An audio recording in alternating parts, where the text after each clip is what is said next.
All right, welcome everybody. Today is January the 26th. As promised, this is a new episode of To the Hath, and I'm your host Matthew Long. I appreciate all of you tuning in from wherever everybody tunes in from.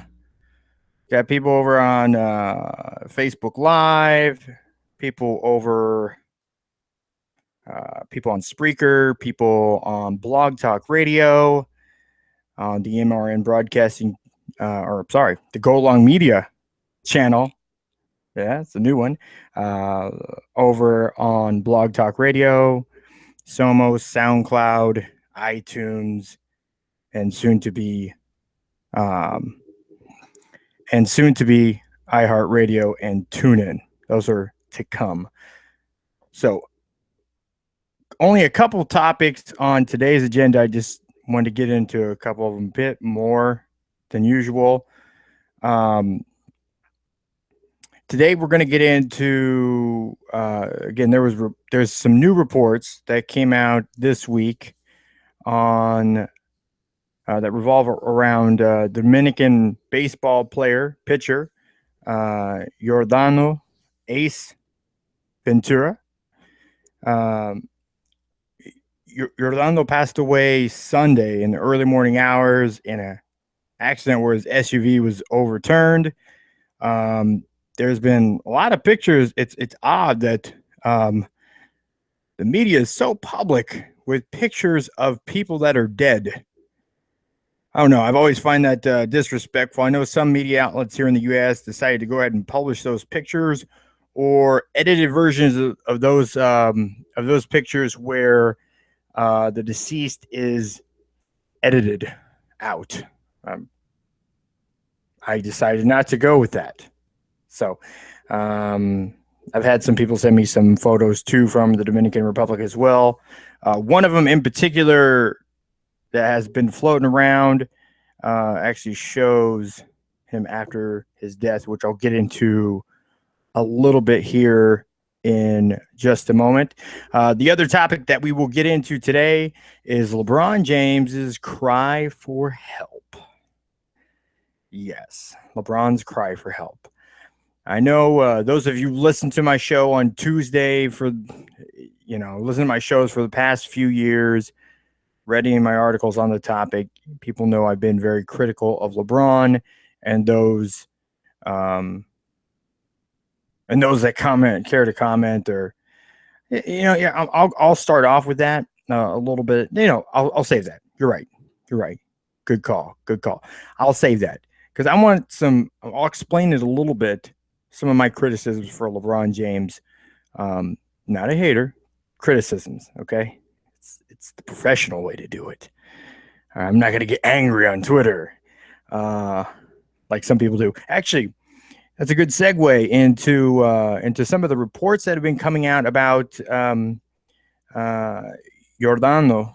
Yordano, what has been going on is, again, his vehicle flipped in the early morning hours, killing him and a passenger that was with him. Now, there has been a report that was actually first put out by a Dominican a journalist on a Dominican radio station. For more on that, for more specific information, go over to the CHT on sports.com. I have an article on it. Go over and check out that full article over there. But Pedro Martinez went off on Twitter with some very pressing concerns, very legitimate yet pressing concerns that had to do with looting and robbing Mr. Ventura at the scene of the accident, presumably still alive. There was a report, like I said, from a Dominican journalist on a Dominican radio station. I think it was 106.5 Sol FM.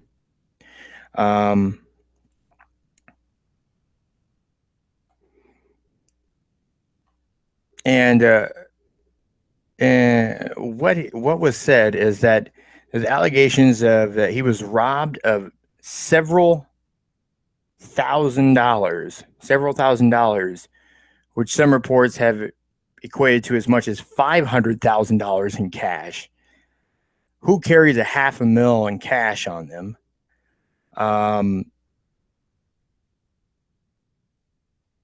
A gun, his 2015 World Series rings, and some other valuable shoes, stuff like that. So this is what was being alleged.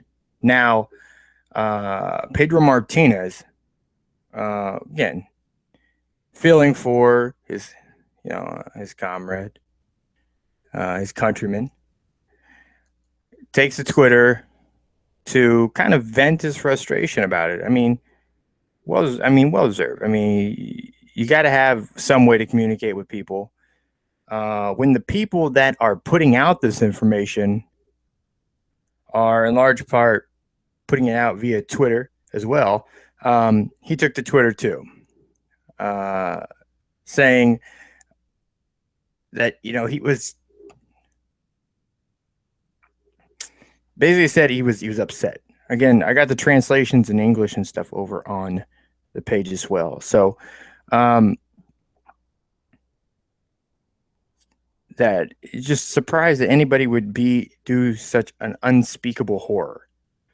And the big meat of it was, he hopes that there's an investigation that gets carried out, because if there's any timely evidence of this, I would be in a great deal. I would feel a great deal of shame for my country. And that's a quote from him, from Twitter, which he's removed those from Twitter. They are available. His tweets are still available there. Once you put it on Twitter and somebody embeds it, the link is gone. If they go to your Twitter, they don't find it. But once it's embedded, whatever you said, it's still there. It's not gone. Somebody screenshots it. Somebody hits right-click save to a picture.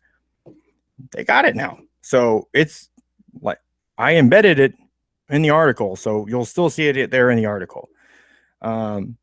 But he was just searching for some more information. I know through the research and stuff that I've been doing, Pio Deportes, they interviewed Raul Hernandez, which is Ventura's grandfather.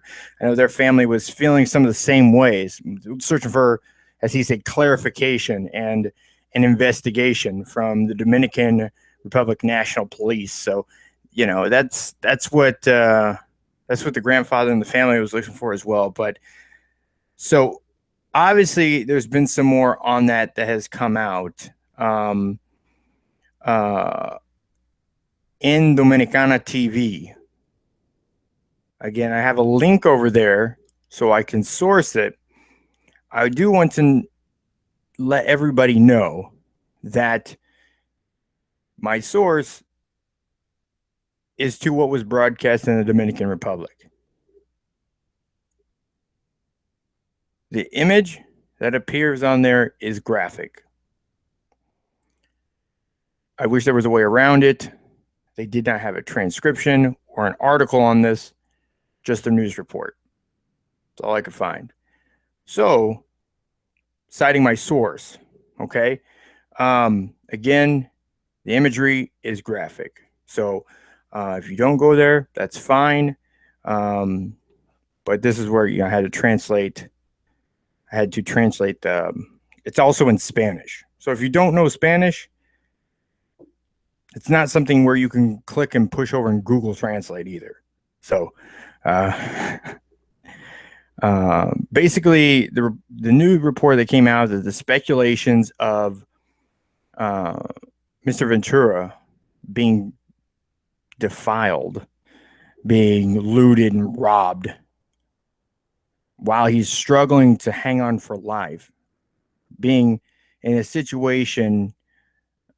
Really, the situation itself is really what set Pedro Martinez, Hall of Fame pitcher, off about it. That if somebody could do an unspeakable act so horrible as robbing and looting a vehicle when that person's trying to hang on for their life. He just nothing but disdain for them. You get that. You get that. That makes sense. Um, it's really unspeakable to think that somebody is there on the roadside, lying there, dying, fighting for their life, and all you're trying to do is steal their swag and some cash and bounce. Um, but according to their newest report, that is it is it is inaccurate. He was not looted. And he says, and I quote, the pistol that he was alleged to be carrying at the time was at his home there in Dominican Republic, was not carrying it with him at the time. The $500,000 or pesos is what they called it. Again, they didn't say US dollars or Dominican pesos. So I'm just going to call them dollars. They're pesos, dollars, I know when I go on vacation to Mexico or even in Puerto Rico, when I lived there for a year in Puerto Rico, people will say pesos all the time. It just means dollars, money. You can use it interchangeably. Now, some countries do have a peso, that's their dollar. So if you're in Mexico, you can ask for the price in pesos and pay in Mexican pesos, or you pay in dollars. Which, again, if you're going to ask with an accent, with a gringo accent, I don't know what you're going to end up paying anyway. So that's just how it rolls. It's how it rolls. It pays to have somebody with a native tongue with you, or not have an accent. Anyways, as far as the $500,000 he's in cash, he said he was not carrying it, or he did not bring it with him to the Dominican Republic when he was there. That's smart. That makes sense. And his World Series ring that was alleged to have been taken is actually at his home in Kansas. Now, I don't know if his home is in Kansas or in Missouri. I don't know. I can only assume he knows that his home is in Kansas. He didn't say Kansas City. He said Kansas. So, and there's a photo that had been circling around the internet.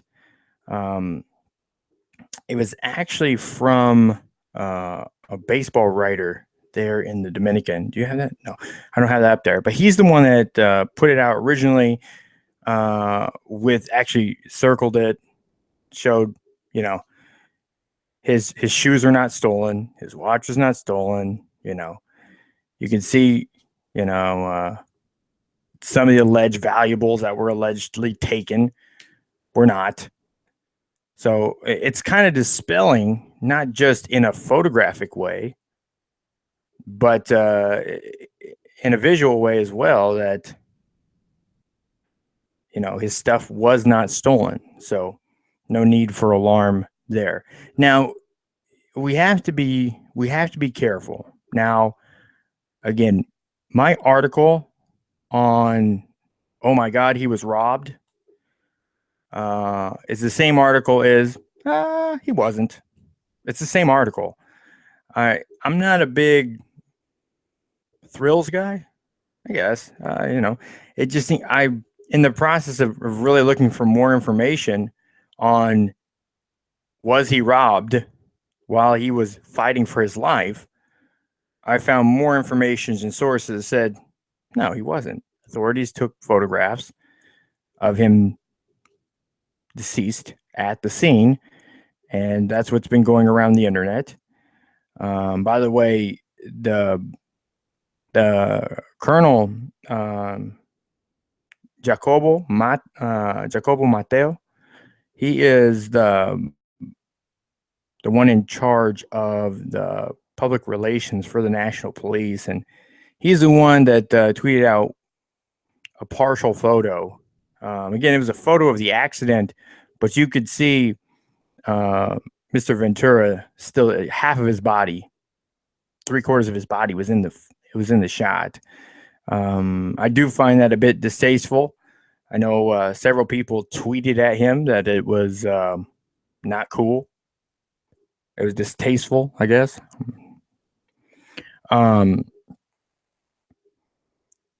But it's the pictures are still up. It's not the same culture. I guess it's more acceptable there. In some situations, I guess it is. I don't know. I didn't like it. I didn't find it respectful. So you will not find those photos on my site. All right. If you want to follow us, be sure to go over to at the half on Twitter, on Twitter and Facebook. Did you guys see the Instagram? Instagram should be over there on Instagram, and check us out up there. Follow me anywhere at Matt Long Sports. So, heading into the next topic here, the last topic of today's show. Again, thank you everybody for tuning in, listening live, listen to the podcast version of the show.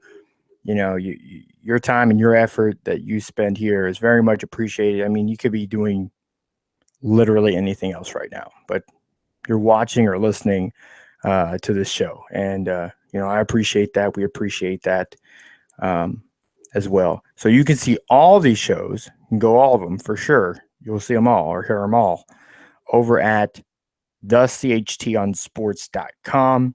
Click on the listen link. There's a player over there. You can play them all.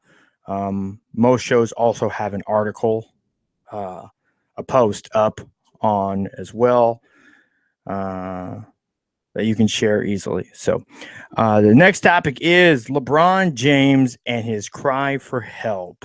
Yes, his cry for help. He did. I do believe that he's been trying to get different personnel and stuff like that in there to help cut his minutes, to help create more scoring opportunities and less of a situation where he is here in January and February having to spend a lot of time on the floor, and he's playing pretty high minutes right now. So that's not ideal for them moving forward. So he wants somebody else, a scorer, some other scorer is what he asked for. He said they're top heavy, which dissecting is a bit backhanded to his teammates, to Shumpert, to Love, to, the other guys on his team. I know he hasn't really seen eye to eye and been, all that cool with Kevin Love, it's just fine. Kevin Love, is pretty much the first half star, and the second half star is Kyrie. As the backups, the backups are tier A1 star, right after LeBron. So it's they have to get him all their points, they have to get him minutes, stuff like that. So it's kind of rotating and stuff like that, and he wants more scores. Love can score. It's just not how their offense runs in the second half of the game. I guess there's not as much appreciation there for Kevin Love. So actually, the Knicks reached out and said, hey, we'll give you Carmelo Anthony straight up trade for Kevin Love. And the Cavs organization said, nah, we're good. I'm good. So they said no to it. Now, the Knicks are still interested in trading Carmelo, and the Cavs are still interested in finding somebody else. Now, there's a few sides to this, okay? Yes, I do have a strong opinion that LeBron, if you wanted to construct a better team, maybe you would have taken less money. They're already 20-some million over the salary cap. So technically, had he taken the league minimum, they still wouldn't have been able to purchase anything within the salary cap because they'd still be over. His entire salary above legal minimum, they're still above the salary cap. Now, they don't want to pay more. They don't want to pay more in the salary cap because, the front office probably in the understanding that they could probably win with what they have. Um, I don't think that there's an issue with. I mean, obviously, you want home court if you can get home court, but throughout the playoffs, that would be ideal. The home court advantage, but they're in the East. It doesn't matter as much. I don't really see any competition for them in the East. They'll come out of the East. The NBA's pretty much come to that point where it's the Cavs out of the East are going to play the Warriors or the Spurs out of the West. And that's pretty much what we look at. I know Houston fans don't like to hear that. OKC fans just don't want to hear that either. Memphis fans, these other teams, Clippers, really the Clippers, because they came close. They were up on the Warriors before getting a comeback sweep. It's not surprising to me that LeBron wants more. Some people being wildly critical of him. Oh, he has to have more guys to get it done. It's your role player. You're in the playoffs. What's winning the games is your bench and being able to have guys that play bigger than they normally would. That's what wins it. Having guys that step up and are able to play above their potential. So, as far as his cries for help, again, yes, it is a cry for help. Is it? I heard one person say today, "Oh, LeBron James throws his temper tantrum and he gets whatever he wants." I don't think it's fair to call it a temper tantrum. And when you tell your front office, "Hey, we need more, we need more, we need more," and then he goes to the media, and again, when he went to the media, it wasn't that he went to the national media. It was after the game at his locker with local reporters. That's it. It wasn't nationally. It wasn't coming off the court. He's saying this on TNT or ESPN or anything like that. It was to the local reporters after the game in the locker room, away from the networks. So it wasn't, again, he's trying to get through. And again, a lot of the stuff he does that. He'll do that. He'll find, one source like Sports Illustrated when he decided to do his going home letter. He went to Sports Illustrated. He had a guy he went to, Gil, local people. He sees them all the time, different places, different venues, But when you're a local reporter, you see him other places at other events that, a lot of these reporters don't cover, columnists, especially columnists.